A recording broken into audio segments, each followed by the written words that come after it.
नमस्कार दोस्तों, आज मैं आपको निर्जला एकादशी व्रत में सुनी जाने वाली गणेश भगवान की कहानी सुनाने जा रही हूँ। प्रेम से बोलिए गणेश भगवान की जय हो, विष्णु भगवान की जय हो। एक समय की बात है, एक गांव में एक बुढ़िया माई अपने परिवार के साथ रहती थी। बुढ़िया माई विष्णु भगवान की परम भक्त थी। वह हमेशा दोनों पक्षों की एकादशियों का व्रत करती और कथा सुनती थी।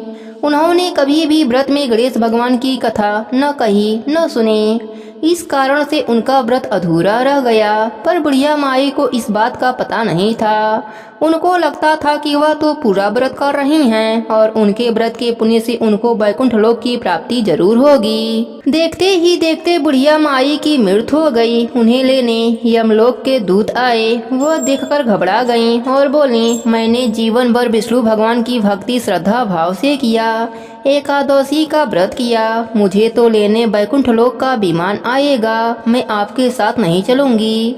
इतना कहकर बुढ़िया माई रोने लगी और विष्णु भगवान को पुकारने लगी।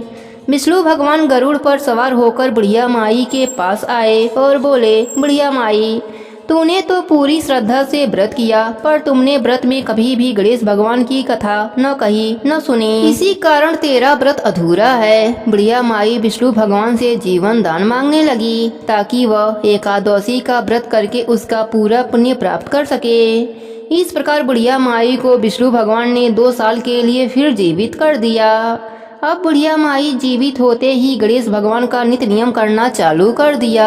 एकादशी का व्रत करती तो एकादशी व्रत की कथा सुनती और अंत में गणेश भगवान की कथा सुनने लगी। इस प्रकार 2 साल में 4/11 बुढ़िया माई ने पूरा कर लिया। गणेश भगवान की कृपा से एकादशी व्रत का पूरा पुण्य बुढ़िया माई को प्राप्त हुआ। बुढ़िया माई की तपस्या से गणेश भगवान प्रसन्न हुए और बुढ़िया माई के सामने प्रकट होकर बोले, बुढ़िया माई, तुमने मेरे नित्य नियम के साथ ही व्रत में श्रद्धा पूर्वक कथा सुनी है, इसलिए मैं तुम पर अत्यंत प्रसन्न हूँ। मैं तुम्हें आशीर्वाद देता हूँ कि जब तक यह पृथ्वी रहेगी तब तक तुम्हारी इस तपस्या का गुणगान लोग करते रहेंगे। साथ ही एकादशी व्रत में तुम्हारी भक्ति की इस कथा को जो भी मनुष्य प्रेम पूर्वक सुनेगा उसको व्रत का संपूर्ण फल प्राप्त होगा। गणेश भगवान बुढ़िया माई पर प्रसन्न होकर बुढ़िया माई का घर अन्य धन से भर दिया। साथ ही रिद्धि सिद्धि का वास करके अंतर ध्यान हो गए। 2 साल बीतने पर बुढ़िया माई की मृत्यु हुई। इस बार उन्हें लेने वैकुंठ लोक का विमान आया। बुढ़िया माई को पूरे मान सम्मान के साथ वैकुंठ लोक ले जाया गया। इस प्रकार गणेश भगवान की कृपा से बुढ़िया माई का घर अन्य धन से भर गया और मरने के बाद वैकुंठ लोक का सुख मिला। हे गणेश जी महाराज, जैसे आपने बुढ़िया माई पर प्रसन्न हुए, बुढ़िया माई के व्रत को पूर्ण किया, उसके घर को अन्य धन से भर दिया, वैसे ही एकादशी व्रत करने वालों को भी पूरा फल देकर उनका घर अन्य धन से भर देना। कहानी अधूरी हो तो पूरी करना, पूरी हो तो मान रखना।